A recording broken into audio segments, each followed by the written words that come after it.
մեր գյուղաբնակ ժողովրդի հետ։ Շնորհակալություն, պարոն Վարդանյան, այո, ինչպես գիտենք, ողջ աշխարհում պարենային անվտանգության մակարդակով կա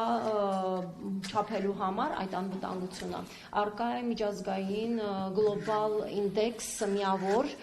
որը ունի 3 բաղադրիչ հիմնական, դա պարենային այդ պարենի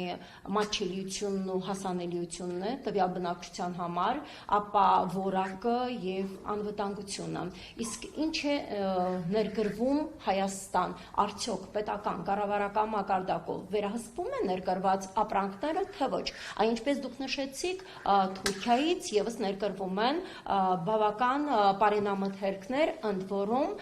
վերջերս լրատվամիջոցներին տված հարցազրույցներում թուրք որոշ արտադրողներ արտահայտել են այնպիսի կարծիք, որ իրենք 2 տարբեր տեսակի